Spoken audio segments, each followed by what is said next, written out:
और ये विधानसभा भी ये आदिवासी है और मैं भी आदिवासी समाज से हूं। मैं छत्तीसगढ़ का मुख्यमंत्री, मैं भी आप लोगों के बीच का हूं और इसलिए आज आप लोगों के बीच में मैं आया हूं। ఈ రోజు రాబోయే పార్లమెంట్ ఎన్నికల్లో ఈ యొక్క విజయ సంకల్ప యాత్రను భద్రాచలం నుంచి ప్రారంభించడం జరిగింది। ఈ యొక్క సభకు విచ్చేసినట్టు మీ అందరికీ కూడా మీ అందరికీ హృదయపూర్వక అభినందనలు తెలియజేస్తున్నాను। రాబోయేటువంటి పార్లమెంట్ ఎన్నికల్లో ఈ యొక్క ప్రాంతం నుంచి విజయ సంకల్ప యాత్రను ప్రారంభిస్తున్న సందర్భంగా నేను ముఖ్య అతిథిగా మీ పక్క రాష్ట్రమైనటువంటి ఛత్తీస్గఢ్ రాష్ట్రానికి ముఖ్యమంత్రిగా ఆదివాసీగా మీరందరూ కూడా ఈ ప్రాంతం ముఖ్యంగా ఈ యొక్క భద్రాచలము, ఈ యొక్క కొత్తగూడెము, ఈ యొక్క ఇల్లందు, ఈ యొక్క మానుకోట ఈ ప్రాంతం మొత్తంగా కూడా మహబూబాబాద్ పార్లమెంట్ క్షేత్రంలో వస్తుంది। కాబట్టి ఈ యొక్క మహబూబాబాద్ పార్లమెంట్ సమితితో గిరిజనులకు కేటాయించిన స్థానము కాబట్టి నేనుగా కూడా గిరిజన్ని మీతోటి భాగస్వాములై ఇక్కడికి మీతో కలసడానికి వచ్చిన సంతోషంగా ఉంది।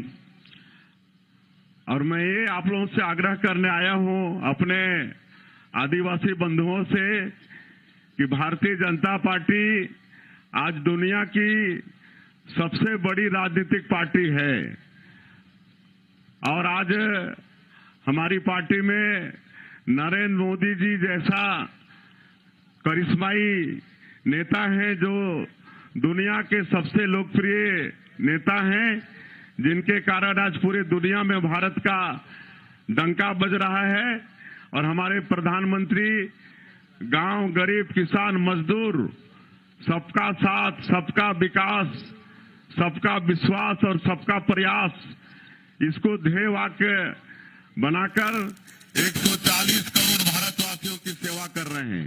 ఈ రోజు మన యొక్క ప్రభుత్వం భారతీయ జనతా పార్టీ ప్రభుత్వము దానికి నాయకత్వం ఇచ్చినటువంటి ప్రధాని శ్రీ నరేంద్ర మోడీ గారు చాలా అదృష్టము।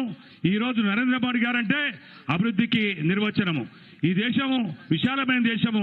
భారతీయ జనతా పార్టీ దేశంలో అతిపెద్ద బలమైనటువంటి పార్టీగా ఈ రోజు ప్రభుత్వాన్ని నడుపుతున్నది।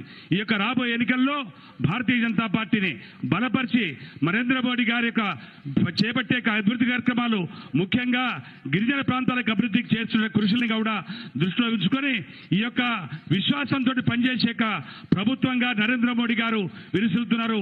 అందరి కోసము, అందరికి యొక్క మేలు కోసం ఉన్నానని చెప్పే కార్యక్రమాలను చేపడుతున్నటువంటి ముఖ్యమంత్రి గారికి, ప్రధానమంత్రి గారికి మీరందరికీ కూడా చేతులు ఇవ్వాలని చెప్పేసి విజ్ఞప్తి చేస్తున్నాను। भारतीय जनता पार्टी कार्यकर्ताओं की पार्टी है। भारतीय जनता पार्टी में लोकतंत्र है और भारतीय जनता पार्टी में ही एक संभव है कि हमारे जैसा गांव का एक छोटा कार्यकर्ता मुख्यमंत्री भी बन सकता है। ये दूसरी पार्टी में ये संभव नहीं है, ये भारतीय जनता पार्टी में ही संभव है। భారతీయ జనతా పార్టీ కార్యకర్తల యొక్క పార్టీ, కార్యకర్తల ద్వారా నిర్మాణమైన పార్టీ భారతీయ జనతా పార్టీ। ఒక చిన్న కార్యకర్తగా కూడా అన్ని అవకాశాలు లభించే పార్టీ భారతీయ జనతా పార్టీ మాత్రమే। వేరే ఏ పార్టీ కూడా ఆ రకంగా అవకాశం దొరకదు। నేనుగా కూడా భారతీయ జనతా పార్టీ ఒక చిన్న కార్యకర్తగా ఎదుగుతూ ఈ స్థాయికి చేరుకోవడం జరిగింది। और मैं ये भी कहने आया हूं कि आज आदिवासियों का सम्मान जितना भारतीय जनता पार्टी में है उतना दूसरी पार्टी में नहीं है।